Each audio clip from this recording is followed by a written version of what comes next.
오늘 우리가 읽는 이사야서 58장 말씀에서 당시 하나님의 백성들이 하나님 앞에 간절하게 요구하면서 금식하는 것에 대하여 하나님께서 무엇이 참된 금식인가 하는 것을 말씀하십니다. 그러면서 어떠한 행위가 하나님께서 기뻐 받으실 만한 행위가 되고 또 반대로 그렇지 못한 것인가 하는 것들을 그들에게 말씀해 주십니다. 이야기는 하나의 이야기가 되죠. 금식에 관한 이야기, 또 안식일을 지키는 문제에 관한 이야기를 하지만 이 내용들은 우리의 신앙 전체에 대한 여러 가지 깨우침들을 준다 하겠습니다. 오늘 우리가 읽은 말씀 가운데서 5절 한번 가서 보시면은 이렇게 말합니다. 이것이 어찌 내가 기뻐하는 금식이 되겠으며 이것이 어찌 사람이 자기의 마음을 괴롭게 하는 날이 되겠느냐. 이것이 어찌 금식이라 하겠으며 여호와께 연락될 날이라 하겠느냐. 이렇게 말합니다. 이 말씀의 내용은 당시에 그 하나님의 백성들이 금식을 한다라고 이야기하는데 이것을 두고 참된 금식이라고 말할 수 없다. 이렇게 말씀하시는 내용입니다. 9절을 가서 한번 보시기 바랍니다. 9절 가서 보면 반대의 경우를 말해요. 내가 부를 때에는 나 여호와가 응답하겠다. 내가 부르짖을 때에는 내가 여기 있다 할 것이다. 이렇게 말씀합니다.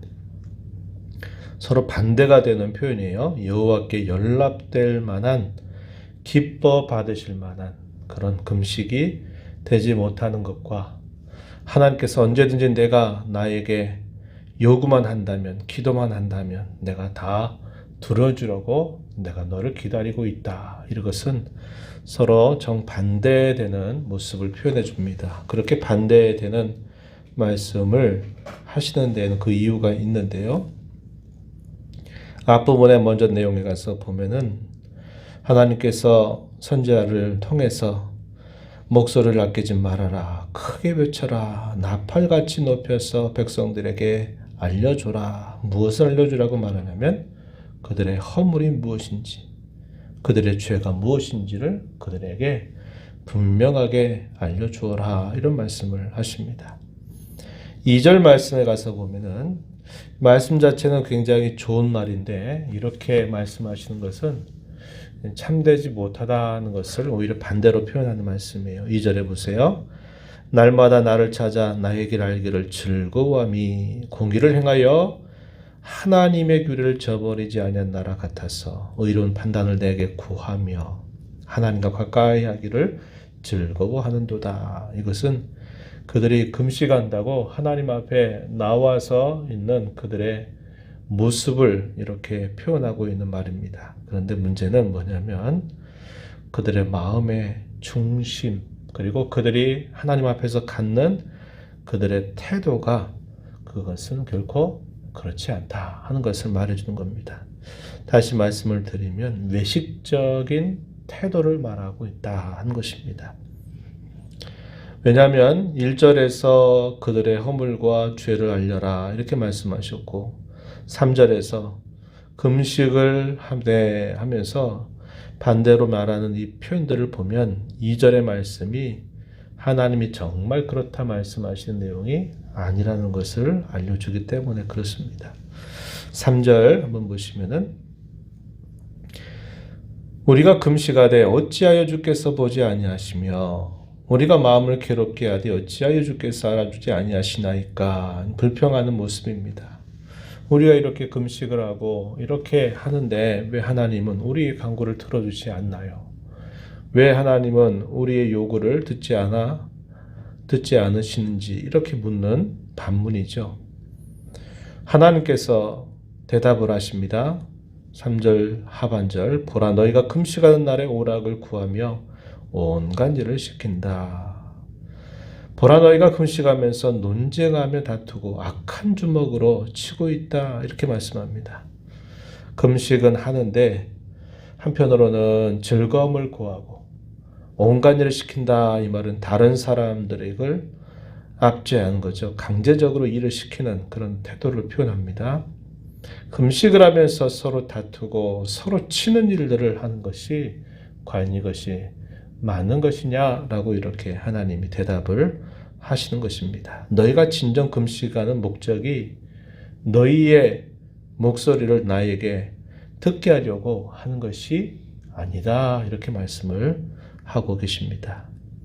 그들이 금식한다라고 하는 외적인 행위를 가지고서 그것을 자랑 삼고 그것을 가지고 무엇인가를 나타내고자 하는 태도 외에는 너희가 정말 너희의 간절한 요구를 내가 들어달라고 하는 것이 너희는 아니다. 이렇게 하나님이 대답을 하시는 겁니다.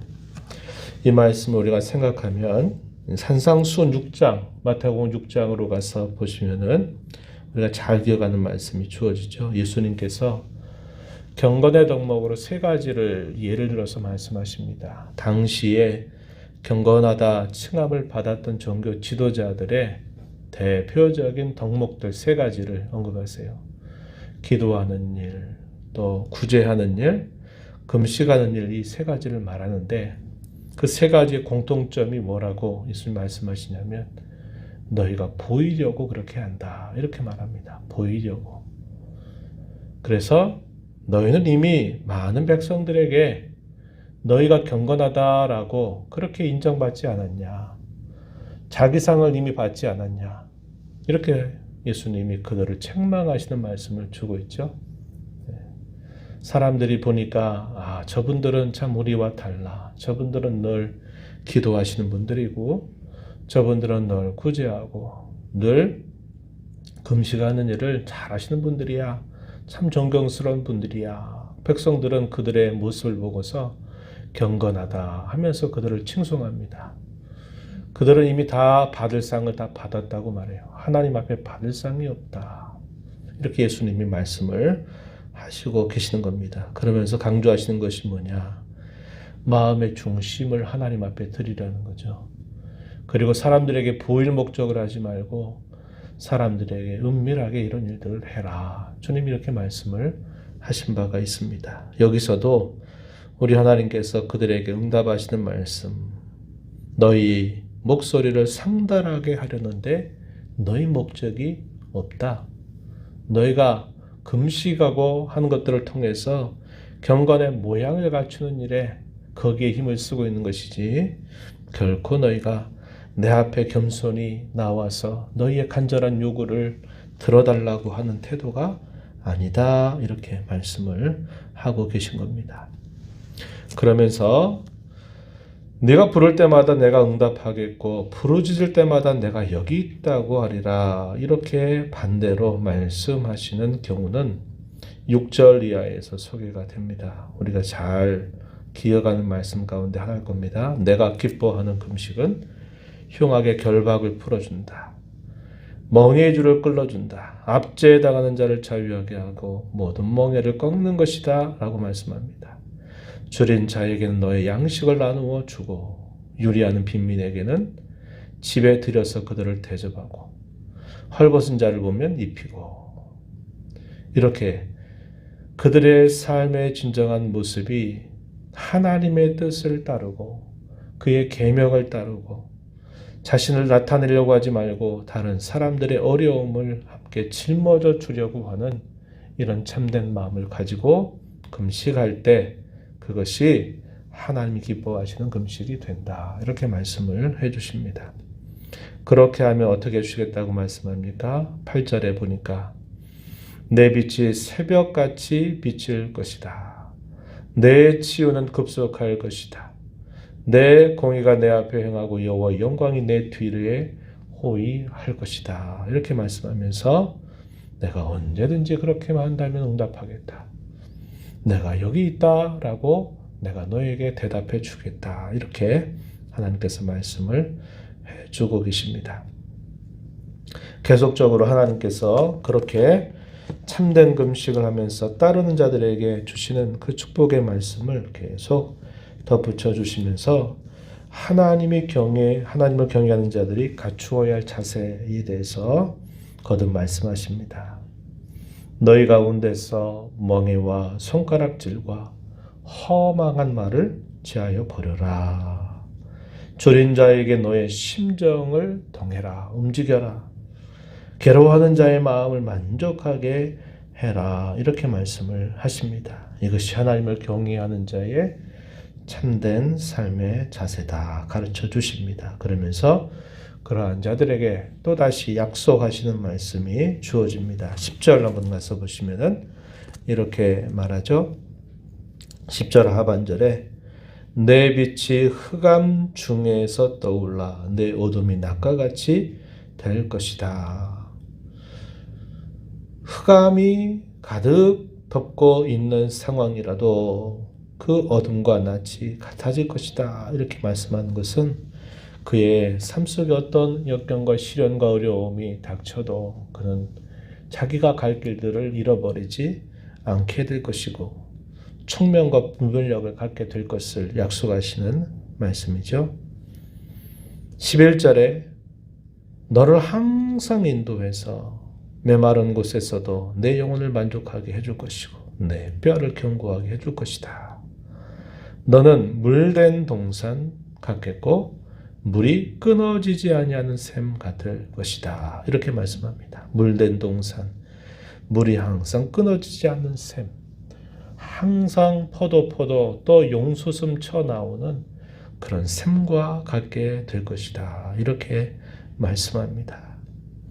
어떠한 어려움과 역경과 시련 속에서도 늘 그의 심령에 이러한 만족과 평안과 기쁨이 늘 함께 할 것이다. 이렇게 약속을 해주고 계십니다. 뿐만 아니라 그는 세우는 자가 될 것이다.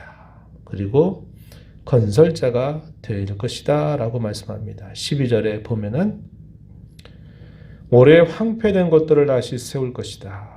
너의 역대에 파괴된 기초를 쌓을 것이다. 무너진 데를 보수하는 자라 할 것이고 길을 수축하여 거할 곳이 되게 하는 자라 할 것이다. 무너뜨리고 또 안 되게 만드는 그런 자가 아니라 그런 사람은 세우는 자가 될 것이고 다시 건설하는 자가 될 것이다. 라고 이렇게 말씀을 하고 계십니다. 그리고 이 마지막 13절 14절 안식일에 대한 그 백성들의 참된 태도에 대해서 말씀해 주시는 내용이 소개가 되고 있습니다. 오늘 우리가 이 말씀을 보면서 외적인, 외식적인 종교행위, 이것은 결코 하나님이 기뻐 받으실 만한 것이 되지 않는다라는 사실을 우리는 다시 한번 깨닫습니다. 저와 여러분이 하나하나 하는 우리 모든 신앙의 행위들이 우리 마음의 중심을 담고 진실을 담아서 하나님 앞에 행하고 사람 앞에서 하나님의 뜻을 행하는 일들이 항상 중요함을 우리 마음에 잘 새겨서 저와 여러분이 하는 모든 신앙의 행위들이 하나님을 기쁘시게 하고 그것이 나뿐만 아니라 우리 모든 사람들에게 유익이 되는 그런 참된 맛을 잘 맛보면서 하나님을 섬겨가는 우리 모두가 되기를 진심으로 바랍니다. 하나님 아버지, 이 새벽 시간도 저희들을 깨워주셔서 오늘도 말씀하시는 하나님 앞에 또 저희로 주의 말씀을 듣게 하시고 그 말씀을 통하여 주님이 저희들에게 무엇을 기뻐하시고 요구하시는지를 다시 한번 일깨워 주심을 감사드립니다. 가장 경건해 보이고 가장 덕스럽게 보이는 그런 행위를 통해서도 우리가 하나님 앞에 오히려 범죄하고 하나님의 마음을 아프게 해드릴 수 있다는 사실들을 언제나 기억하게 해 주셔서 겉으로 보이는 행위만이 아니라 우리의 마음의 중심이 하나님을 향하게 해 주시고 하나님께서 저희에게 요구하시는 하나님의 뜻을 잘 준행하면서 저희들이 섬겨가는 신앙의 행위 하나하나가 하나님 보시기에 합당하고 아름다운 것으로 회복되도록 인도해 주시기를 바랍니다. 은혜의 보좌 앞에 나와서 아버지의 은혜를 구하는 모든 심령들의 간구를 귀 기울여 주시고 응답하시기를 바라며 예수님 이름으로 기도하옵나이다. 아멘.